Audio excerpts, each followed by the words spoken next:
मित्रांनो, पिक्चर बनल्यावर त्यातून काय घ्यायचं ना काय सोडून द्यायचं. फक्त मनोरंजन किंवा एंटरटेनमेंट बनवून पाहायचं आणि सोडायचं. परंतु काही पिक्चर असे असतात ना, तर आपलं खरोखर एवढं मन आपलं हेलावून घेतात, की आपल्याला सिरियस करतात, की विचारू नका. खास करून आपले मराठी पिक्चर. तसाच आता एक मराठी पिक्चर आलेला आहे, क्रांतीज्योती मराठी माध्यम. म्हणजे नुसता त्याचं नाव किंवा ट्रेलर ऐकलं तरी आपल्याला तो मराठी शाळेचं म्हणजे आपले दिवस पहिलं मराठी शाळेत कसं शिकलो त्याची आठवण करून देतो. तसेच मी पण मराठी अ, 1ली ते 7वीपर्यंत मराठी शाळेतच शिकलेलो होतो आम्ही, झेडपीच्या. तर तिथले त्या शाळेतील काही किस्से आहेत. त्यापैकी एक की आमच्या शाळेला अ, त्यावेळेला लादी किंवा कोबा असे काही नव्हतं. तेव्हा जे व्हरांडे किंवा आमचे वर्ग होते ते शेणाने सारवले जायचे.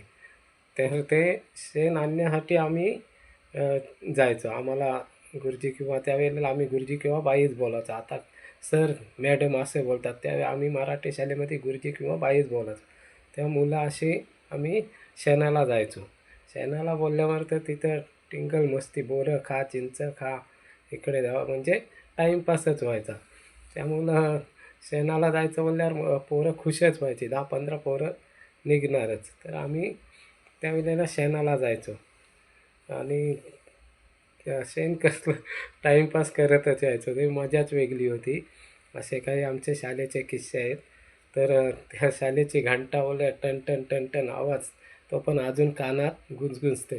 हां, आणि अ, शाळेत घरातून निघालो की त्या प्रार्थनाचं टाईम झालं की ते प्रार्थना चुकवावी नाही म्हणून आम्ही किती पटापट म्हणजे लवकर लवकर जायचो. कारण प्रार्थनेला त्यावेळेला जाम महत्त्व होतं. असे काही किस्से आहेत. तसेच आम्ही एक मी की अशी मुलं म्हणजे एक तलाव होता आमच्या इथे. घरातून निघालो की थोडा लांब त्या तलावात आम्ही पोहून जायचो शाळेत. तिथे पोहल्याशिवाय जात नव्हतो. ते पहिलं तिथे पोहणार आणि मग आम्ही शाळेत जायचो. हे नंतर बाईंचा मार किंवा गुरुजींचा खायचो ते वेगळंच. त्याला काय मजा पाहिजे, मग काय मार खाल्लाच पाहिजे. तसंच त्यावेळेला खावटी मिळायची, खावटी मराठी शाळेमध्ये.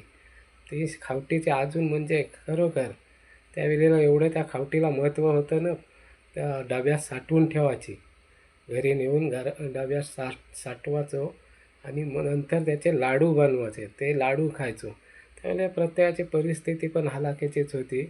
रवा किंवा हे बेसनचे लाडू क्वचितच. त्या खावटीचे लाडू पण एवढे टेस्टी ना खरोखर. अजून म्हणजे चौथी जिभेवर आहे. एवढे भारी त्या खावटीचे लाडू व्हायचे.